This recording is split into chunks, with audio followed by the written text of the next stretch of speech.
Good morning. इस video में हम बात करेंगे एंडोमेम्ब्रेन सिस्टम के बारे में। तो देखिए, हम डिफरेंट टाइप की सेल ऑर्गेनल्स के बारे में पढ़ रहे हैं आजकल। तो मैंने आपको सेल ऑर्गेनल्स में एंडोप्लाज्मिक रेटिकुलम के बारे में बता दिया है, गोल्जी बॉडी के बारे में बता दिया है, लाइसोसोम्स के बारे में हम डिस्कस कर चुके हैं और वैक्यूल्स के बारे में भी डिस्कस कर चुके हैं। अभी नेक्स्ट जो सेल ऑर्गेनल्स में ही नेक्स्ट एक टॉपिक है जिसे मैंने नाम दिया है एंडोमेम्ब्रेन सिस्टम। एंडोमेम्ब्रेन सिस्टम का मतलब क्या होता है वो समझिए पहले। इस वर्ड को हम ब्रेक करते हैं दो पार्ट्स में, एंडोमेम्ब्रेन और सिस्टम। सिस्टम का मतलब समझिए पहले क्या होता है। बहुत कॉमनली हम अपनी लैंग्वेज में ये वर्ड यूज करते रहते हैं, सिस्टम। सिस्टम का मतलब होता है कि जब भी दो या दो से ज्यादा चीजें जब मिलके काम करती हैं एक कोऑर्डिनेटेड मैनर में, दो या दो से ज्यादा चीजें जब भी मिलके एक कोऑर्डिनेटेड मैनर में काम करती हैं तो उसको हम बोलते हैं सिस्टम। अब सेल के अंदर एक सिस्टम होता है जिसको हमने नाम दिया एंडोमेम्ब्रेन सिस्टम। एंडोमेम्ब्रेन सिस्टम में चार ऑर्गेनल्स होती हैं जो एक दूसरे के साथ मिलके काम करती हैं। ये चार मेम्ब्रेन्स, ये जो चार ऑर्गेनल्स हैं, ये हैं endoplasmic reticulum, Golgi body, lysosomes और वैक्यूल्स। ये चारों सेल ऑर्गेनल्स जो हैं इनके फंक्शन एक दूसरे के साथ लिंक्ड होते हैं। ये एक मिलके कार्य करती हैं, कोऑर्डिनेटेड वे में कार्य करती हैं और ये इसलिए फॉर्म करती हैं सेल के अंदर endomembrane system.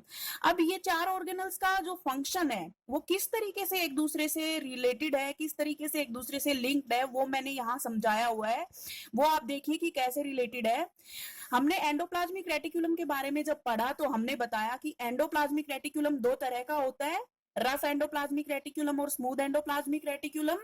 Rough endoplasmic reticulum का काम है प्रोटीन्स बनाना, स्मूथ एंडोप्लाज्मिक रेटिकुलम का काम है लिपिड्स बनाना। तो ये जो प्रोटीन्स और लिपिड्स जो एंडोप्लाज्मिक रेटिकुलम ने बनाए, ये इमैच्योर होते हैं, ये फुल्ली मैच्योर नहीं होते हैं। तो ईआर ने जो भी प्रोडक्ट्स बनाए वो इमैच्योर है। ये इमैच्योर प्रोडक्ट्स, ईआर के इमैच्योर प्रोडक्ट्स वेसिकल्स में पैक होके ट्रांसपोर्ट कर दिए जाते हैं गोल्जी बॉडी के पास। तो जो भी ईआर में फॉर्म हुई, जो भी चीजें, जो भी ईआर के प्रोडक्ट्स हैं, वो सारे कहाँ ट्रांसपोर्ट किए गए? गोल्जी बॉडी के पास। अब गोल्जी बॉडी का फंक्शन होता है कि जो भी प्रोडक्ट एंडोप्लाज्मिक रेटिकुलम के पास से आया है उनके अंदर कुछ मॉडिफिकेशंस प्रोड्यूस करना, उनको मैच्योर करना और एक तरह से उनको फिनिशिंग देना, फाइनल उनको फिनिशिंग देना।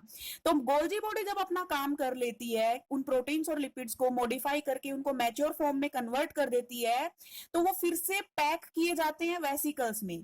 और वेसिकल्स में पैक होने के बाद उन प्रोडक्ट्स को ट्रांसपोर्ट कर दिया जाता है जहां भी उनकी जरूरत है, सेल के अंदर या सेल के बाहर। दूसरी चीज हमने ये भी बताया था कि गोल्जी बॉडी से ही लाइसोसोम्स भी बनते हैं और लाइसोसोम्स के अंदर भी कुछ एंजाइम्स होते हैं, हाइड्रोलाइटिक एंजाइम्स। तो इस तरीके से हमने यहाँ क्या देखा कि एंडोप्लाज्मिक रेटिकुलम का काम था प्रोटीन्स और लिपिड्स बनाना, लेकिन वो प्रोटीन्स और लिपिड्स इमैच्योर होते हैं। वो प्रोटीन्स और लिपिड्स जो इमैच्योर हैं और जो एंडोप्लाज्मिक रेटिकुलम ने बनाए वो पास किए गए गोल्जी बॉडी के पास।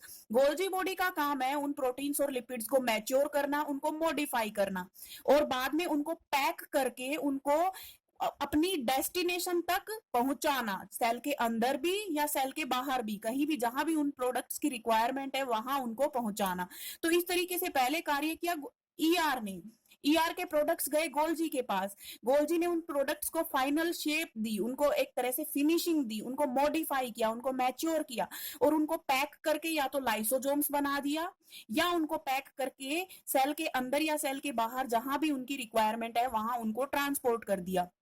तो इस तरीके से ये एक सिस्टम सेल के अंदर ऑपरेट करता है, सेल के अंदर वर्क करता है।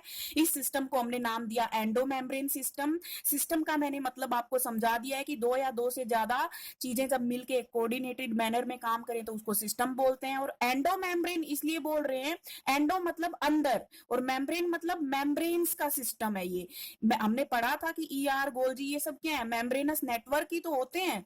तो इस तरीके से ये चार, आपसे क्वेश्चन पूछा जाएगा कि एंडोमेम्ब्रेन सिस्टम कौन कौन सी ऑर्गेनल्स मिलके बनाती हैं, तो एंडोप्लाज्मिक रेटिकुलम, गोल्जी, लाइसोसोम्स और वैक्यूल्स। आपसे क्वेश्चन पूछा जाएगा कि एंडोमेम्ब्रेन सिस्टम में सबका फंक्शन एक दूसरे से लिंक्ड है, तो वो कैसे लिंक्ड है तो आपको बताना पड़ेगा कि ईआर का फंक्शन ये होता है, इसके बाद ईआर के प्रोडक्ट्स गोल्जी के पास जाते हैं, गोल्जी उन प्रोडक्ट्स को फाइनल शेप देके उनको ट्रांसपोर्ट कर देती है।